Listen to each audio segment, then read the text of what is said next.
Mes amis, au secours. Une femme vient de mourir gelée cette nuit à 3 heures sur le trottoir du boulevard Sébastopol, serrant sur elle le papier par lequel, avant-hier, on l'avait expulsée.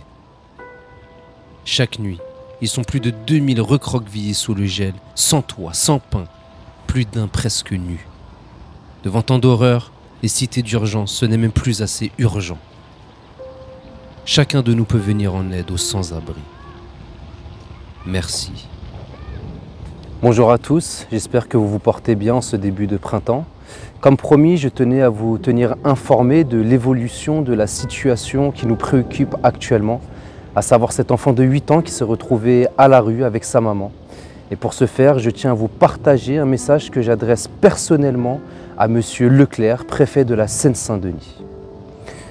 Monsieur le préfet, après avoir sensibilisé l'opinion publique de Sevran, la ville dans laquelle je possède un mandat électif, un certain nombre d'élus, aussi bien de la majorité comme de l'opposition, ont manifesté leur indignation et leur solidarité sur la situation dramatique d'une femme et de son enfant victimes de violences puis mises à la rue. Cet élan de protection et d'alerte a trouvé sa zone de convergence dans le courrier que le premier magistrat de notre ville, le maire Stéphane Blanchet, vous a adressé pour vous responsabiliser dans vos obligations de sûreté envers les habitants régis par votre préfecture. L'objet de cette correspondance décrit parfaitement la gravité de la situation inacceptable vécue par cette famille. Signalement de situations humaines à risque. Puis nous voyons citer les moyens solidaires déployés par la ville de Sevran pour accompagner cette mère et son fils. En effet, on lit dans ce courrier: une première prise en charge a été faite par le Centre communal d'action sociale, CCAS, de la mairie de Sevran. Ainsi, le CCAS a pris en charge 3 nuitées d'hôtel, a délivré une aide financière de 100 € et 30 € en chèque d'accompagnement.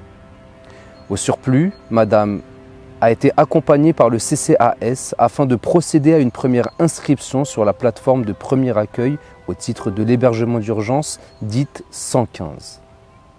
Toutefois, la ville de Sevran ne pourra, juridiquement et matériellement, pas trouver une solution à Madame au titre de l'hébergement d'urgence.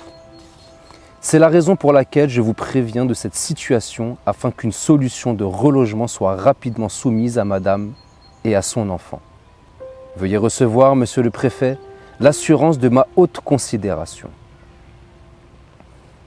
Monsieur le Préfet, être dans l'errance pour un enfant de 8 ans n'est pas digne des valeurs familiales et éducatives de notre nation.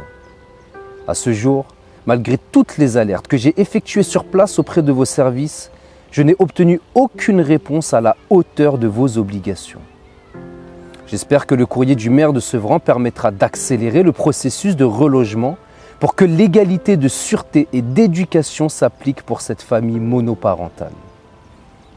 Chères Sevranaises, chers Sevranais, je tenais à vous faire part de la prise de hauteur républicaine de notre maire Stéphane Blanchet, qui a su dépasser nos clivages politiques pour épouser, sur cette problématique, l'âme de notre ville de Sevran, une ville dont les lettres portent nos valeurs universelles de solidarité humaine, d'égalité en droit, de vivre ensemble sur un même territoire, de respect de la différence, d'alliance d'intelligence et de nouveauté d'action.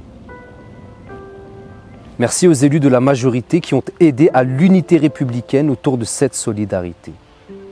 Merci également aux quelques élus de l'intergroupe mené par Philippe Geffroy pour le soutien moral et patriote à l'égard de cette famille. Et pour terminer, merci à tous les citoyens et les citoyennes qui nous soutiennent afin de nous procurer la force de continuer à être des bâtisseurs d'égalité. À travers nos actions de solidarité et de justice sociale, ce sont vos voix électorales qui font écho pour que nous puissions rester libres et égaux en droit. Votre dévoué élu Jus Sullivan. Monsieur le Préfet, je me permets pour conclure de rappeler une citation de Nelson Mandela qui disait « Vaincre la pauvreté n'est pas un acte de charité, mais un acte de justice ».